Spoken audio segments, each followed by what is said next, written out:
is this serving me in my life anymore? Maybe it did have a place and a time in my life in college or in my 20s or 30s, but is this really helping me today become the version of myself that I want to become? And there's no better way to discover that than just by experimenting with the break yourself. Welcome to the Wits and Weights podcast. I'm your host, Philip Pape, and this twice-a-week podcast is dedicated to helping you achieve physical self-mastery by getting stronger, optimizing your nutrition, and upgrading your body composition. We'll uncover science-backed strategies for movement, metabolism, muscle, and mindset with a skeptical eye on the fitness industry so you can look and feel your absolute best. Let's dive right in. Wits and Weights community, welcome to another episode of the Wits and Weights podcast. Today we're talking about living an alcohol-free life with Karolina Rzadkowolska, an alcohol-free empowerment expert. We are unpacking the realities and the myths around alcohol consumption, its impact on our physical and mental health, and whether it's actually serving you. You'll learn about effective strategies for changing your drinking habits, managing social dynamics when you're not drinking, and exploring alternatives to alcohol for stress relief. Karolina will help us explore the concept of aligning our lifestyle choices with our personal goals and how giving up alcohol can lead to greater self-discovery and purpose. Karolina helps intuitive women ditch alcohol and discover their greatest purpose. She's worked with thousands of clients through her programs to change their drinking habits and unleash a new level of health, happiness, and potential to go after their biggest dreams. She's the best-selling author of the book Euphoric, Ditch Alcohol and Gain a Happier, More Confident You. And her work has been featured in the Huffington Post, the Sunday Post, Popsugar, Real Simple, Elite Daily, and multiple TV shows. Karolina's passionate about helping you discover what really makes you happy outside of a beverage and design a life you love. She would love to hear from you at euphoricaf.com. Karolina, welcome to the show. Oh, thank you, Philip, for the warm welcome. I'm so excited to be here. Yeah, me as well. We were talking before we recorded that this is a kind of a unique topic for me and my audience because the only time we usually talk about alcohol is in the context of how many calories they have or like make sure you track and watch what you drink and maybe alternatives and substitutions. Although we do talk about the mind-altering effects that then can lead to other certain decision-making. I want to talk about your personal background in this because you wrote that you used to think of alcohol as a ticket to having fun, feeling glamorous, and a treat I deserved after a long, hard day, which I think many people can relate to that statement. So what was the turning point for you when you realized alcohol was not serving you anymore? Absolutely. And I love to talk to health conscious people because it's oftentimes that one incongruency, right? We can do everything healthy and then alcohol just gets this pass. And I, found myself there into my mid-30s. I had partied very hard when I was in college. So that's kind of where I picked it up, right? I picked up drinking as a habit, but it almost doesn't matter what you do or where you are. Every adult at some point, for the most part, picks up drinking into their habits, whether it's at work or through college or high school or whatnot. Anyway, I was over partying then, over drinking then. But as I grew up, I got more into health and mindfulness. And so drinking became something I compartmentalized. So I would do all the healthy things. All week I would, drink my green juices, go to yoga classes, eat vegetables, try to read at night. But alcohol still played a very heavy role every weekend, where basically I thought I was unwinding. I thought I was letting off some steam, hanging out with friends, socializing. Yet every single Monday morning, I woke up feeling like a shell of myself. I felt like I made progress during my healthy week and then took 5 steps backward every single weekend. I felt lower mentally, emotionally. I felt like this depression. I felt not very motivated to go after my goals. And I just thought that I had to get stricter and stricter with how much I was drinking. So I was on this constant quest to drink less. And I had a lot of rules around that.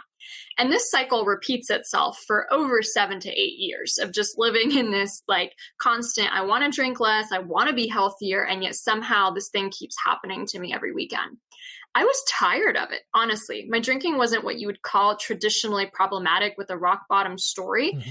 I literally was drinking less since I was in college, but it was still because I was so aligned with a healthy lifestyle. And as I got older, 1 or 2 drinks would literally give me a hangover or a headache that next day. It's like it didn't even matter how little I drank. I still felt worse for wear the next day.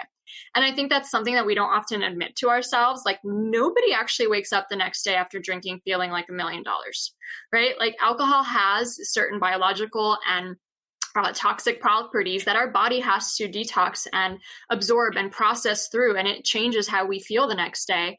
And I was feeling that, but I just didn't think any other people were. I thought I was just someone who just couldn't figure out this alcohol thing in my life.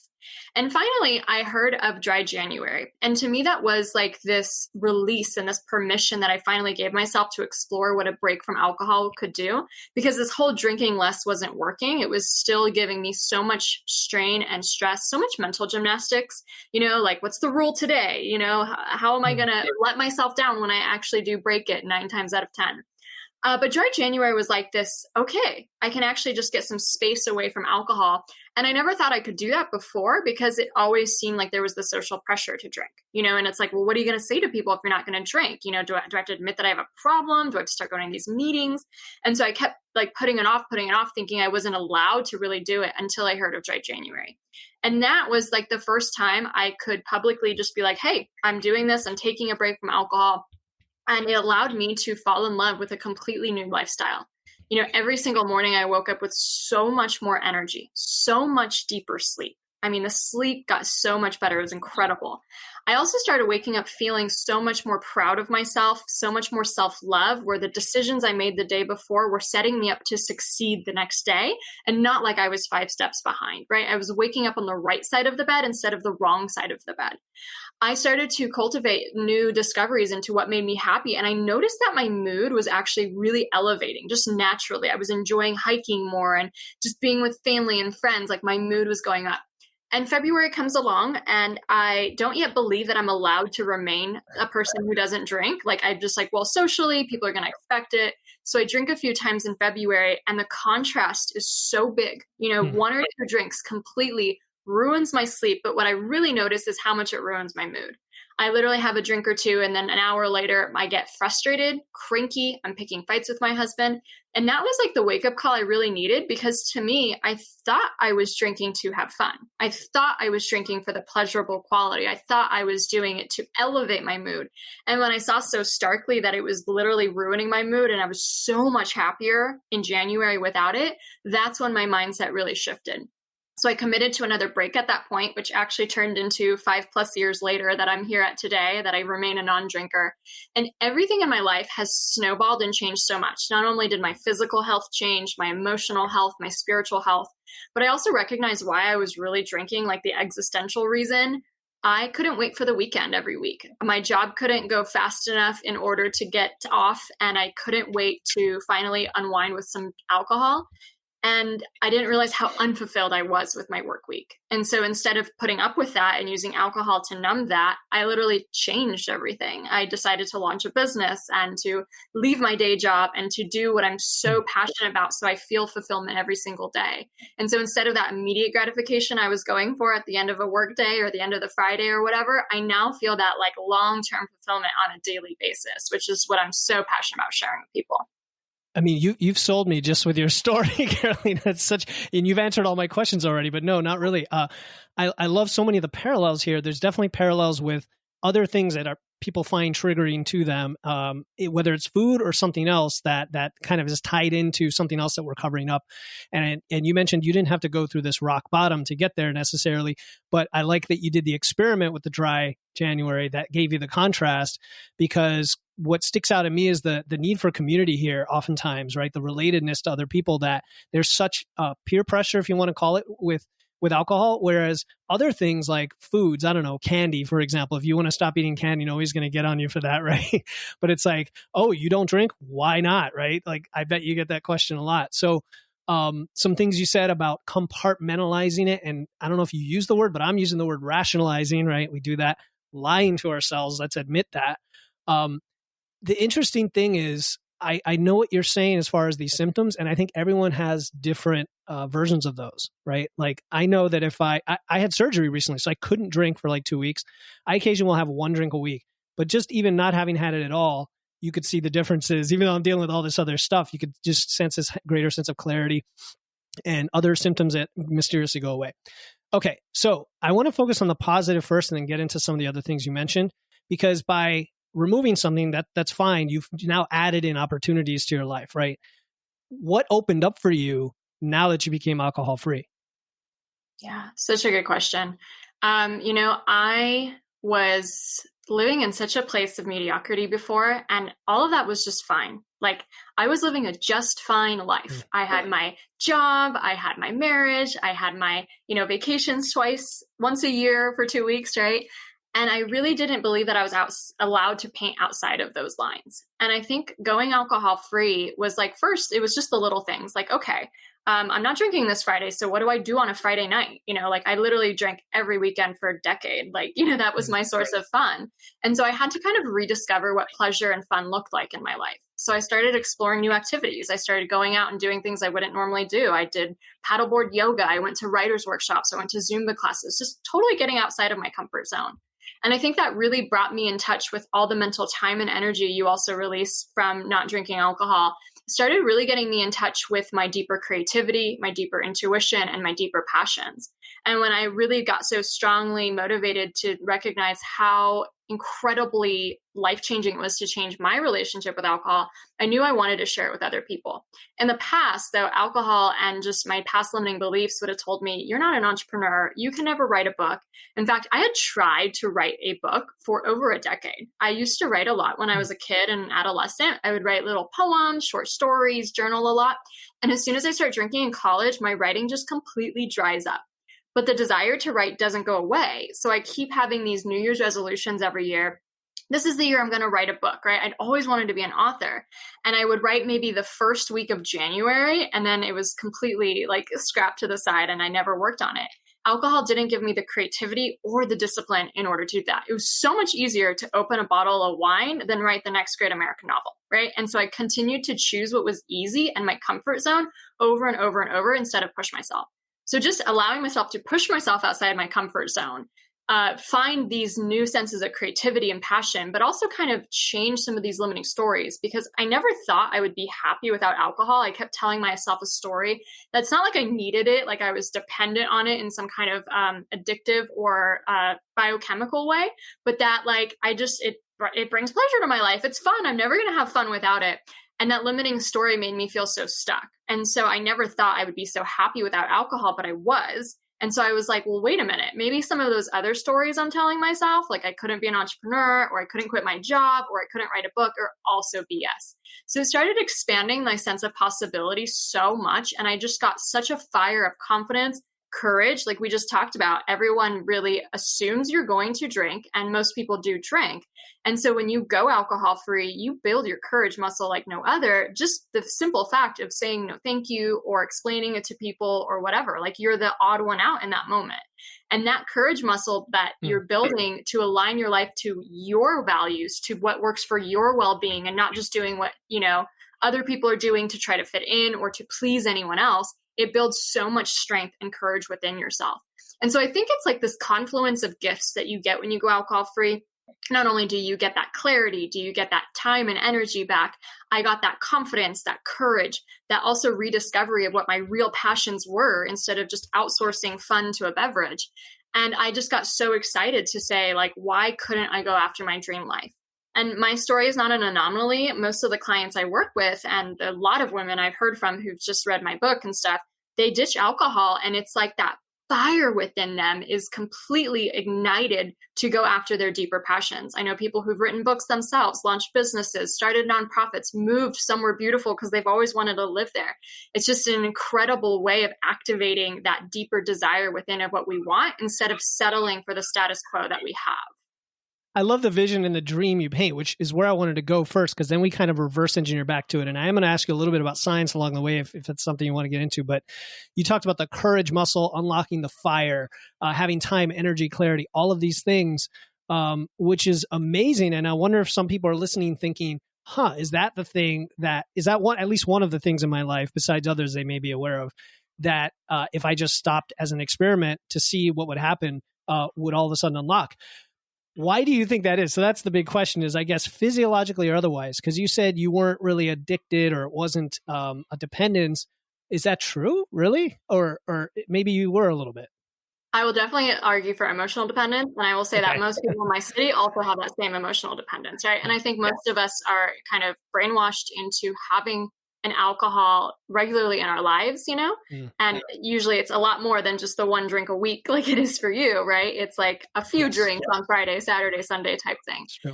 So that emotional, like I outsource so much to alcohol. I also grew up really shy and I'm introverted. So to me, alcohol was the secret to confidence and being able to socialize with people.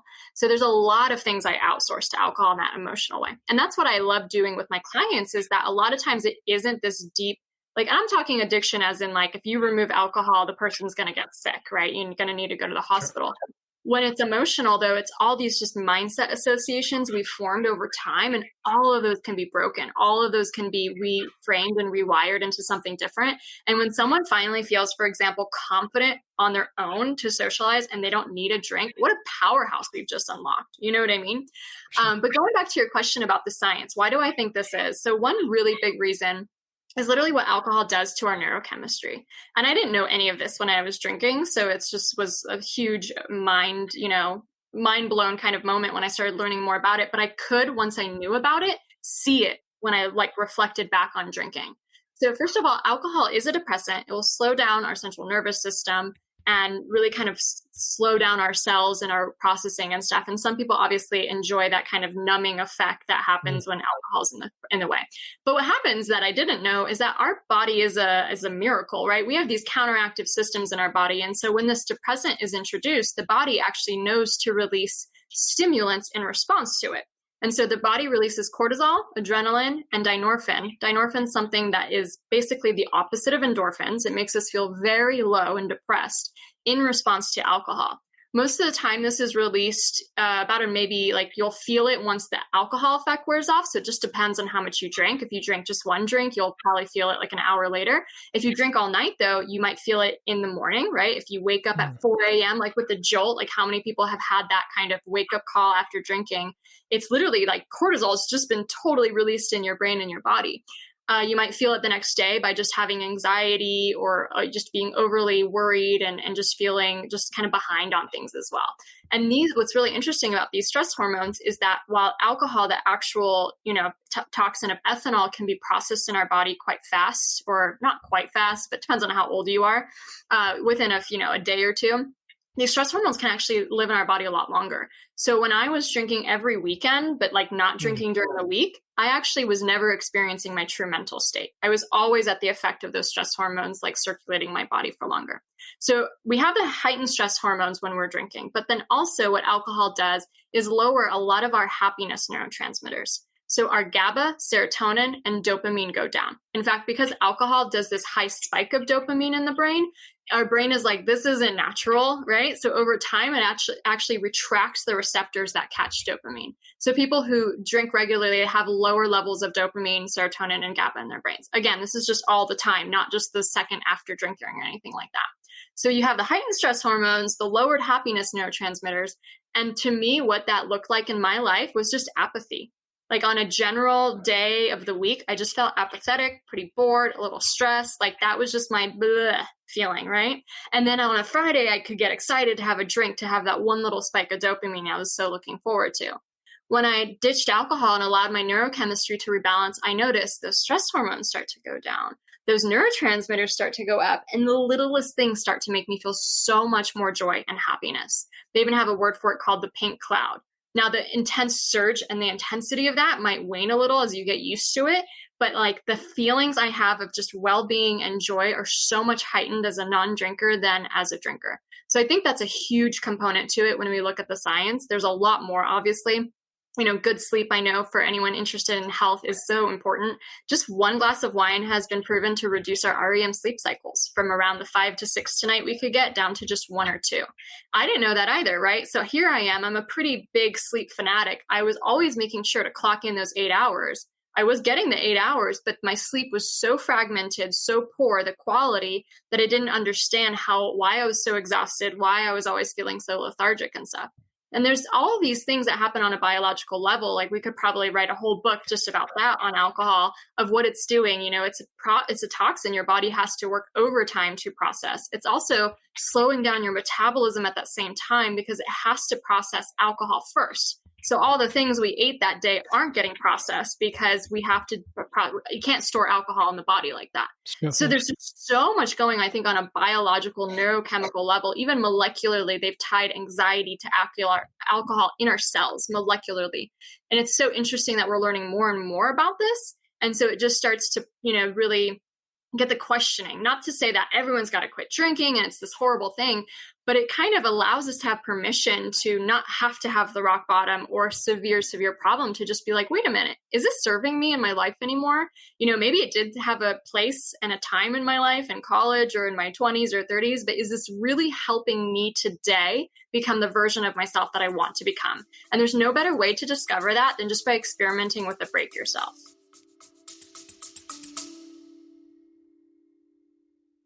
Hey listeners, this is Philip Pape, and I'm excited to announce our upcoming, totally free 21-day challenge starting December 1st. It's called the Wits and Weights No Diet Holiday Body Recomp Challenge. This challenge is about learning how to achieve body recomposition. That's building muscle and losing fat at the same time without dieting or restriction throughout the holidays. I'll be giving you free videos, guides, and personalized coaching in a private group chat to help you enjoy the holidays while being satisfied and guilt-free. The kickoff call is Friday, November 17, and the link to enroll is in the show notes. No matter what episode you are listening to, don't worry. If you're hearing this after November 17, you can still register and get access to the replay and resources before the challenge starts on December 1st. Again, to join the Wits and Weights No Diet Holiday Body Recomp Challenge to build muscle and lose fat without dieting through the holidays, click the link in my show notes. Now back to the episode. So much in there. That was a way more comprehensive answer than I expected, and I love that because my mind immediately started going to the spiraling, right? Everything we do spirals into other things in our life, both positively and negatively. And for those listening who care about body composition, health, emotional health, mental health, everything, just think of what Karolina talked about when you're messing with your cortisol, your adrenaline, when these hormonal effects last for days beyond the drinking. Think about that, right? Most things are short-term, days beyond the drinking.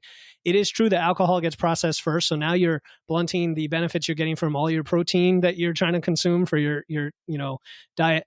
And then the apathy and the poor sleep. And we know that poor sleep causes a slower metabolism and causes greater hunger. And that also leads to ill health effects. So at the end of the day, my question for people listening, and this is for you as well, you get this a lot, Karolina, is what rationalizations remain and how do we attack those? Because I hear a couple, right?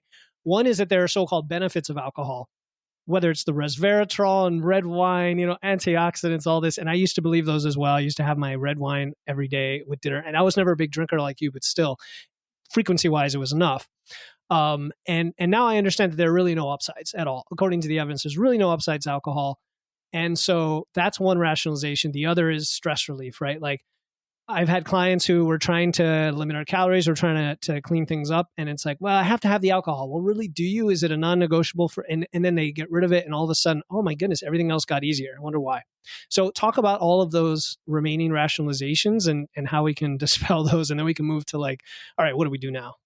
Yeah. And there's that social element too, right? So Yes. There's just that belief that we have to be drinkers. So with the first one, the health benefits, honestly, we were kind of duped, and it has a really similar history to what happened with cigarettes.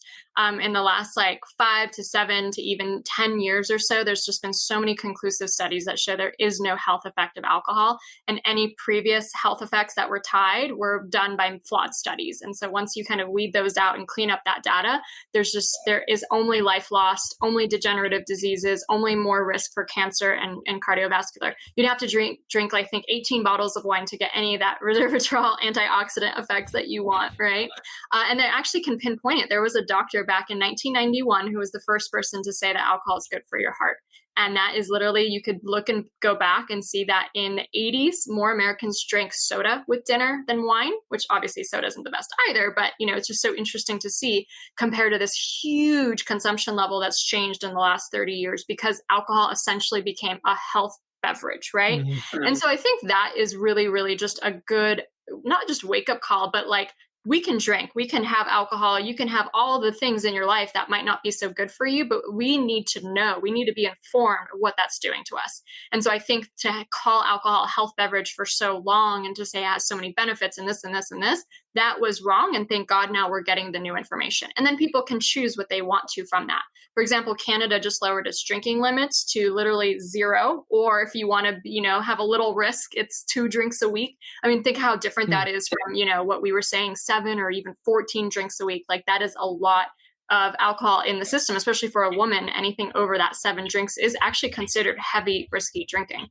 So obviously we have those studies, and that, that's a learning curve, because for so long we've been taught that it is good for us or so. So there's a lot of you can research, for women, especially the breast cancer risk goes up by 15% by just drinking 2 drinks a week. And, for me, that 2 drinks a week would have been nothing, right? So it's like, what's the point?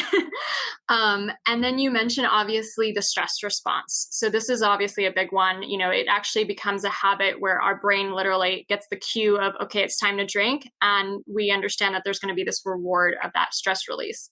And, it becomes a ritual in our lives. I actually think that the ritual is beautiful in the sense that we work all day. We're so productive. We're always on. We're taking care of all the things. We have so many responsibilities.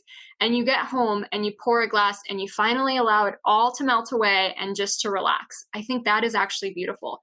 It's just the ethanol in that drink isn't really relaxing you like you think. They once did that study. So we talked about the cortisol earlier, but they once did this study where they put brain nodes on people who just left work. And so everyone's a little stressed out. They're able to see their brain waves. It's all a little wonky.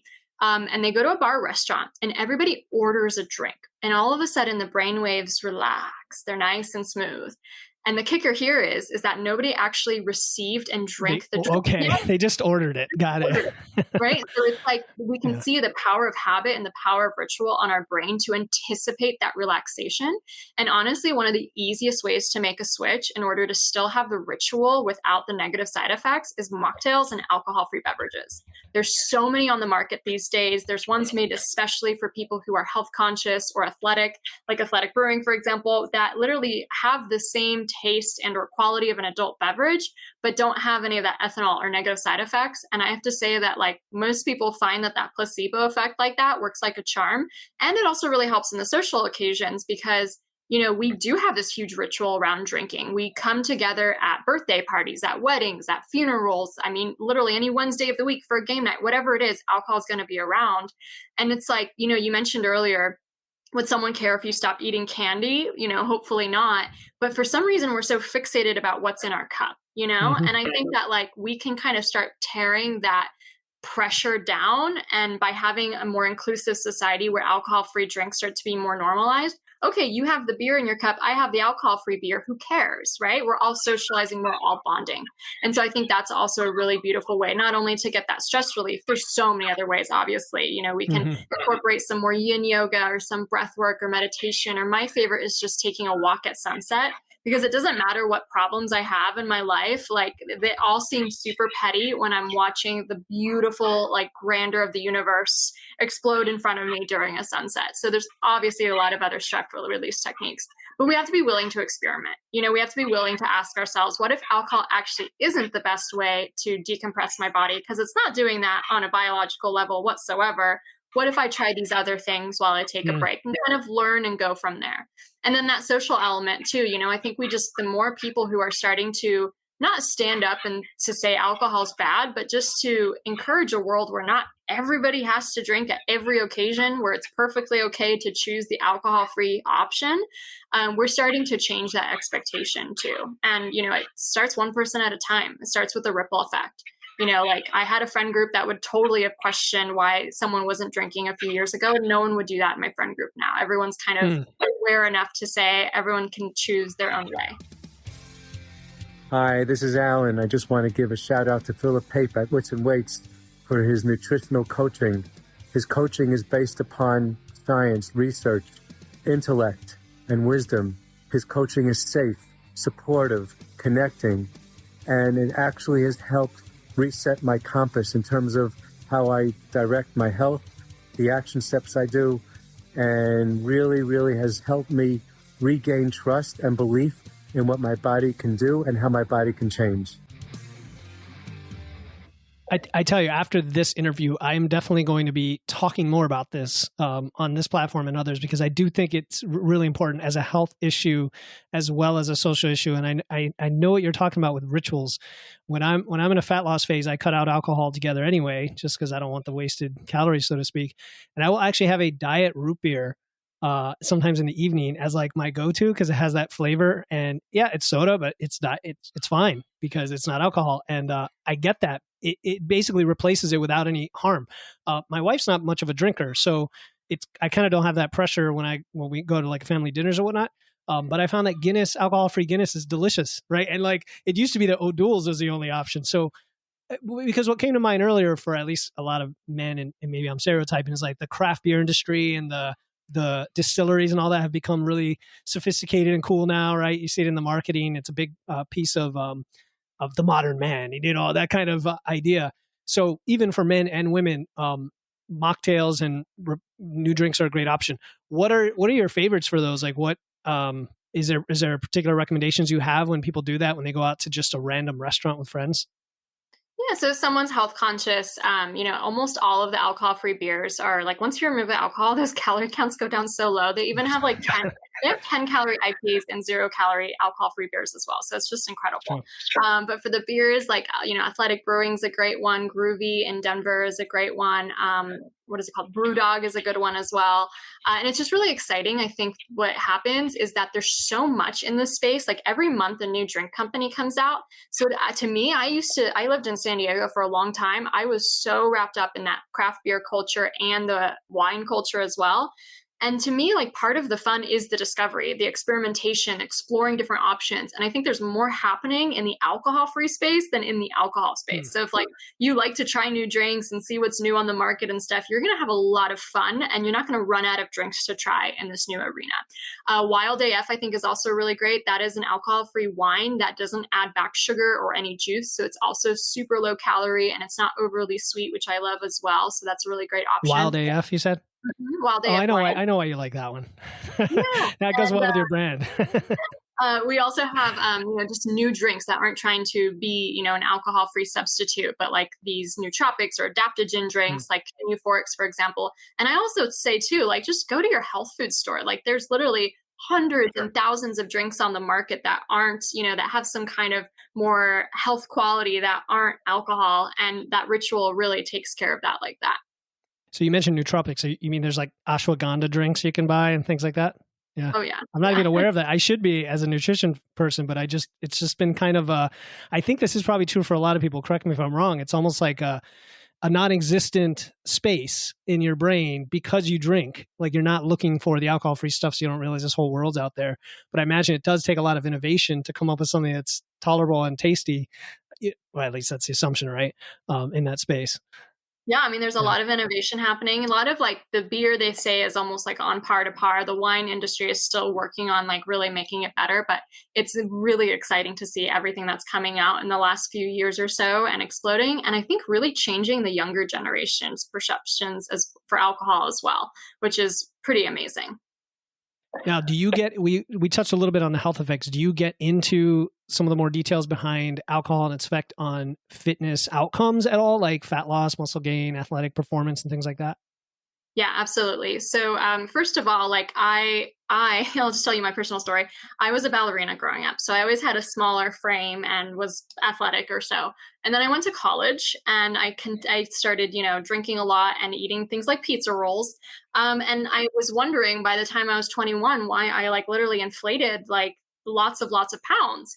And so ever since that age, 22 or so, I literally was on this quest to lose weight. And so literally the whole decade of my 20s, I would try all the diets, I would try cutting this out, doing that, and nothing really seemed to budge, or at least it was a lot of hard work if it did even a little. And so then I ditch alcohol and immediately lose like a few handfuls of pounds just effortlessly. I'm like, what? Like I was trying so hard. What happened here?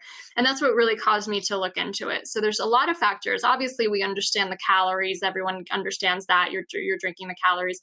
And I got that too. But here are some of those secret things that I didn't know about. So first of all, alcohol increases our appetite.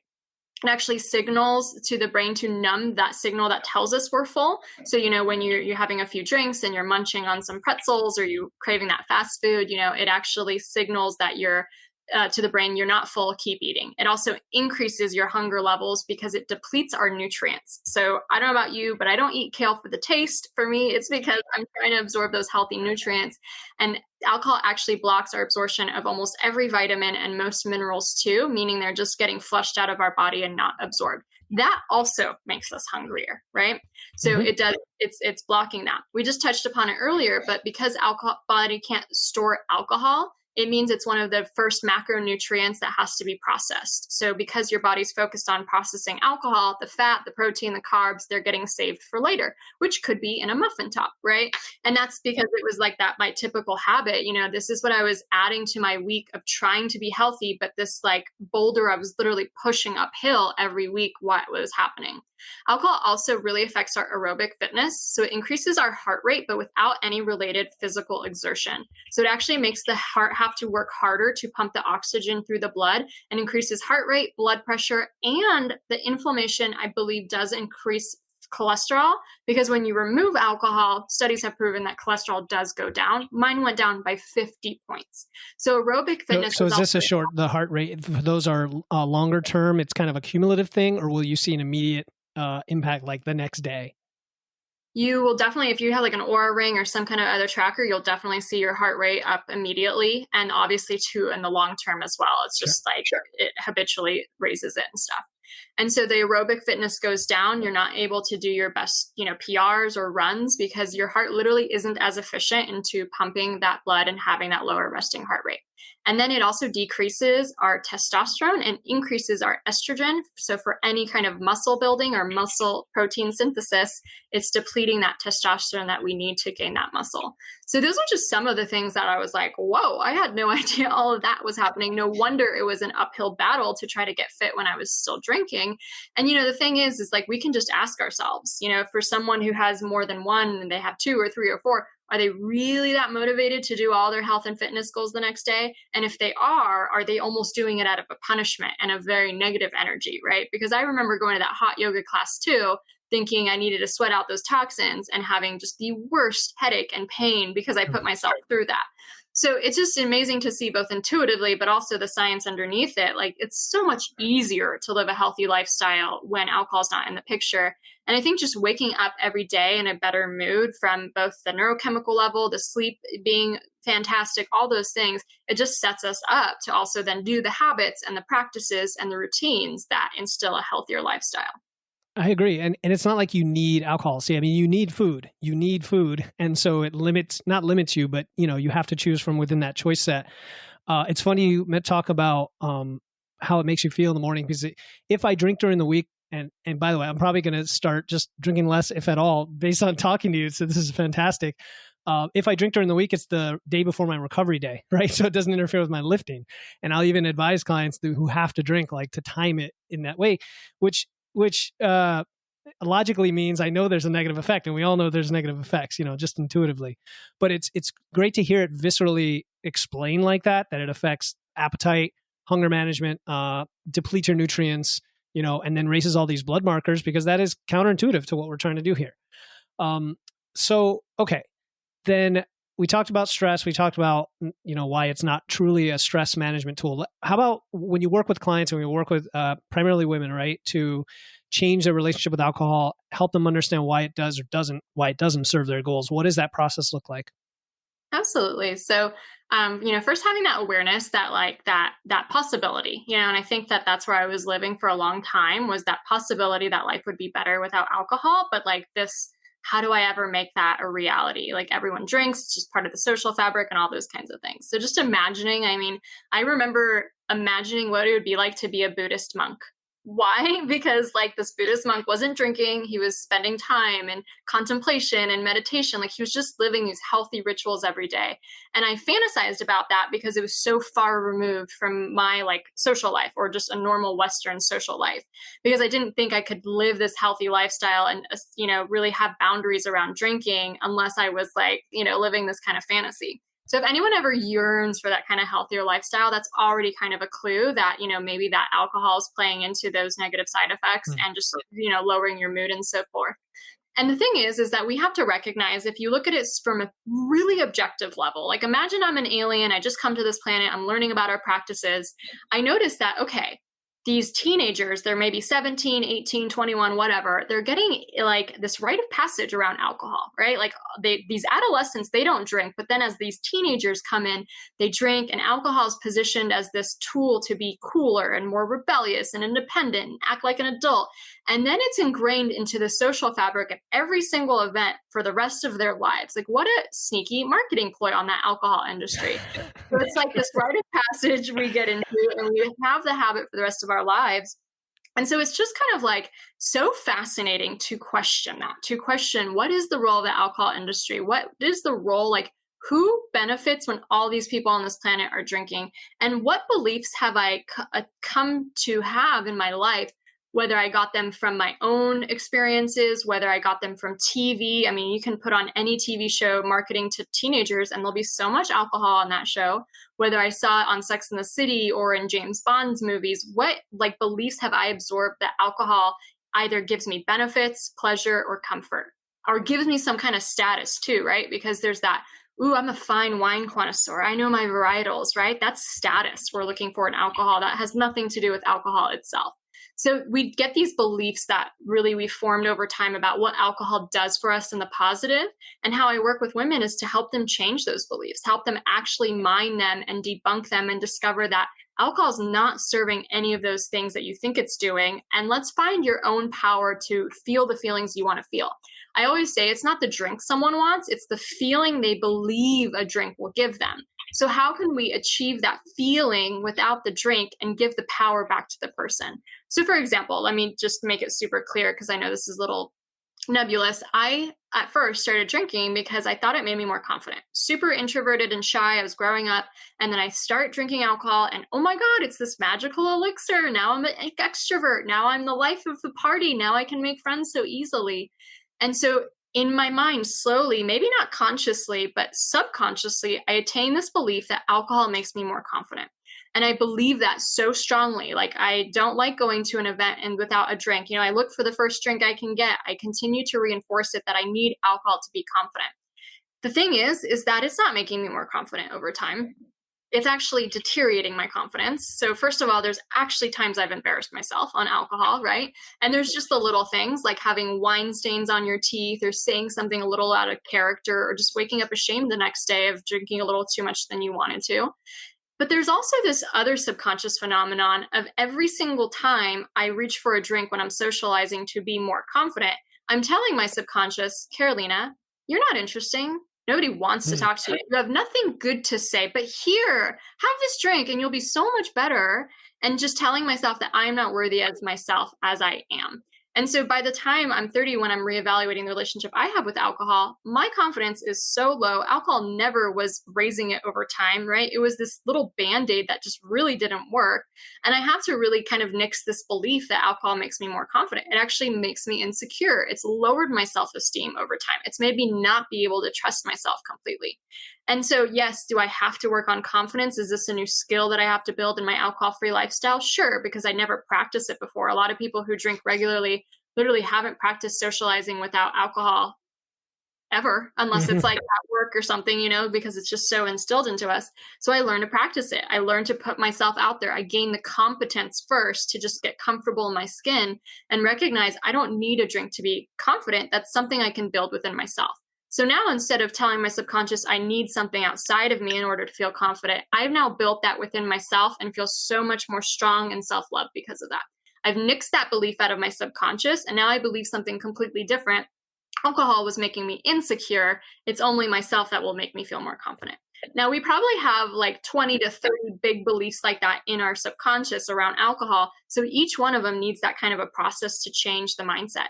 But here's what's brilliant about it is that once you completely change those beliefs and that mindset, the desire goes away. Because if you subconsciously don't believe there's any benefit or comfort or pleasure or whatever you were attaching to alcohol in the positive, the desire goes away. I mean, I used to smoke cigarettes in college, as a lot of people do. you couldn't pay me today to smoke a cigarette. Like, that's gross, right? And that's almost a kind of feeling we can get to with alcohol if we do this mindset process of it's not something you can't have or aren't allowed to have. It's something you don't want. Yeah, there's a lot there too. There's a lot of reframing going on, which I love. And one of the maybe a parallel to that is how when someone starts to change up the way they eat for their goals, let's say it's more protein and more vegetables because they need the fiber and so on. They're not cutting things out; they're just adding things in, to the positive, and all of a sudden they realize their body feels great. And they realize it was because, once they start reintroducing these things that they've cut out inadvertently, that it starts to make them feel this way again, and they don't need them anymore. When you talk about the 20 big ideas or 20 big social constructs, where does that come from? First of all, is this just your own list you've developed over time, or is it based on some research or evidence? And then I'm assuming not everybody has issues with all 20, or do they? Or is it usually a few that you want to prioritize or target? Absolutely. Super unique to people. And these are just like the most common ones I've heard time and time and time and time again. So number one is like alcohol relaxes me, right? And not only do we get that because we think it happens through our personal experience, but we have advertisements and all this stuff telling us to pour a glass after, work or so, and then there's so many other ones like normal adults must drink, or I would be a problem if I didn't drink, like I would be labeled with a problem, all the way to alcohol makes vacations more fun, or alcohol makes Friday nights more exciting. There's just so many different ones, but they're oftentimes related to how alcohol either brings us down in the sense of like decompression, relaxation. Alcohol brings us up. It excites me. It makes things more fun. It makes something to look forward to. Or something to do with the social element, which either could be, everyone else is doing it, or it makes me more confident, or eases my social nerves, or something like that. So there's lots of different variety of them, but usually those are the three kind of schools of where they come from. And some beliefs also come like really deeply negative beliefs we have about ourselves as well. And we're using alcohol to numb those and not have to work through and process them. But in that moment, we also do think that alcohol helps us solve our pain. So even that is another belief. Alcohol helps me solve pain, right? So a lot of these things can be super subconscious. We wouldn't actually verbally say a lot of these things. So I just like to ask people, why do you like to drink? And from there, we can oftentimes kind of distill out what those beliefs are.